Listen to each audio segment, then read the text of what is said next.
البداية كانت على مستوى المستشفى المركزي للجيش بعين النعجة، حيث وعقب مراسم الاستقبال من قبل قائد الناحية العسكرية الأولى وبحضور ألوية وعمداء من وزارة الدفاع الوطني وأركان الجيش الوطني الشعبي،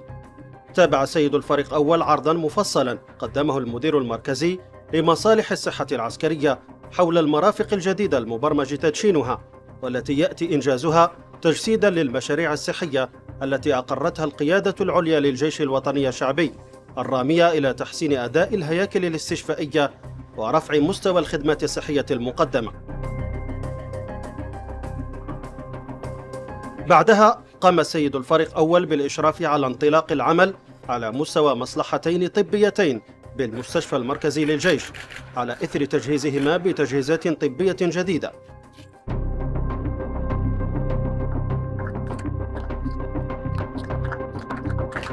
أين استمع إلى شروحات وافية قدمها القائمون على تسيير هاتين المصلحتين.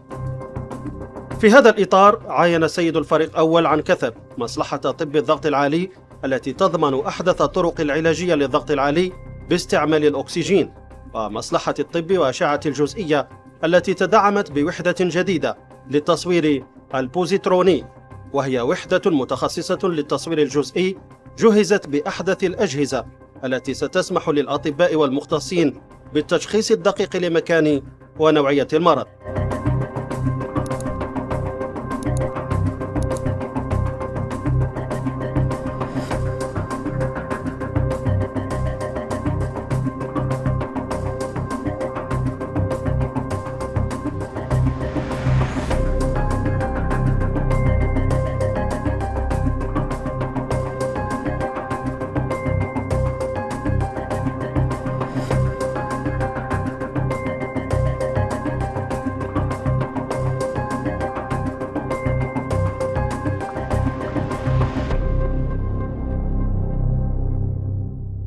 هاتان المصلحتان اللتان أنجزتا وفقا للمعايير الصحية العالمية وبعتاد جد متطور وعصري، من شأنهما تقديم خدمات طبية نوعية للمرضى ستساهم في تحسين ظروف التكفل بهم.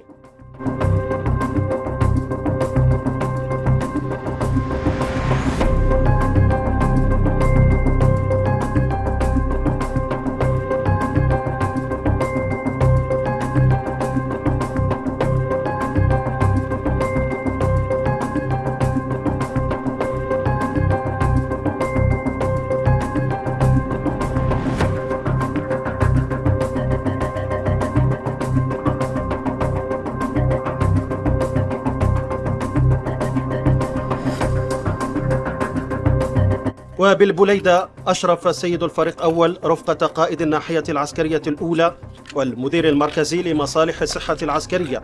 على تدشين المستشفى العسكري الجهوي الجامعي المختلط، حيث تابع سيد الفريق أول عرضا مفصلا قدمه المدير العام للمستشفى تضمن مختلف مكونات هذا المستشفى وطاقة استيعابه وكذا التجهيزات الطبية المتطورة التي يحوزها، علاوة على نوعية المورد البشري الطبي والإداري المؤهل الذي يؤطر كافة مصالح هذا الإنجاز الصحي العسكري الهام.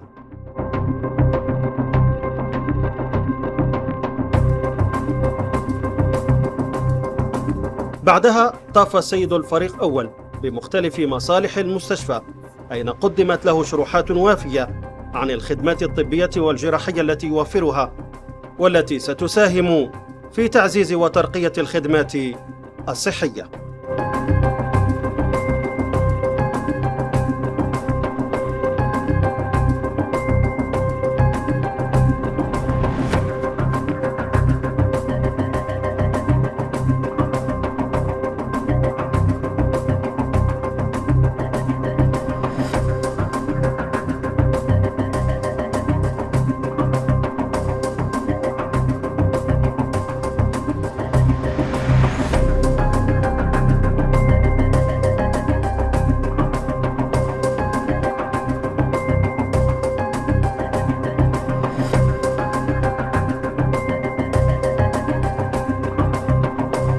وصلة للاحتفالات المخلدة للذكرى 71 لاندلاع ثورة نوفمبر المظفرة ووفاء منا لرسالة شهدائنا الأمجاد، وإيمانا منا بواجب تعزيز مقدرات جيشنا العتيد، أسعد اليوم بزيارة الناحية العسكرية الأولى لتدشين منشآت ومرافق صحية جديدة على غرار المستشفى العسكري الجهوي الجامعي المختلط بالبوليدة، وعدد من المصالح الطبية الجديدة على مستوى المستشفى المركزي للجيش. بهذه المناسبة الوطنية المتميزة يتعين علينا الاستلهام من صدق وإخلاص أولئك النساء والرجال الصناديد الذين صنعوا مجد الجزائر وعزتها، وأن نتخذ منهم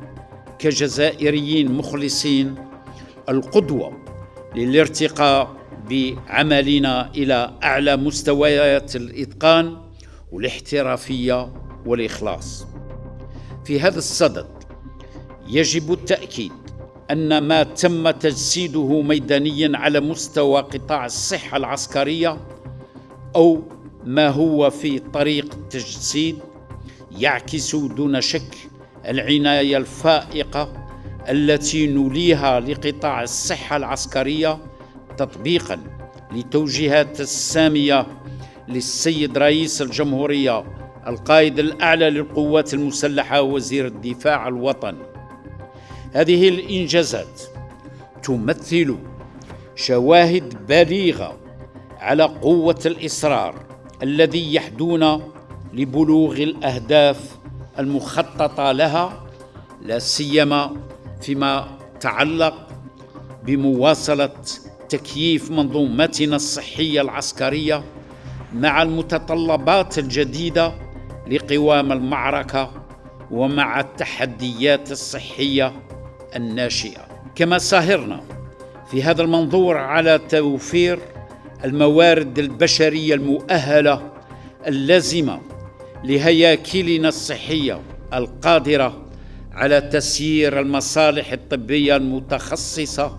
وتشغيل التجهيزات الطبية المتطورة من أطباء ومختصين وجراحين وممرضين وتقنيين من ذوي التكوين عالي المستوى، وذلك لتوفير أعلى مستويات التكفل الصحي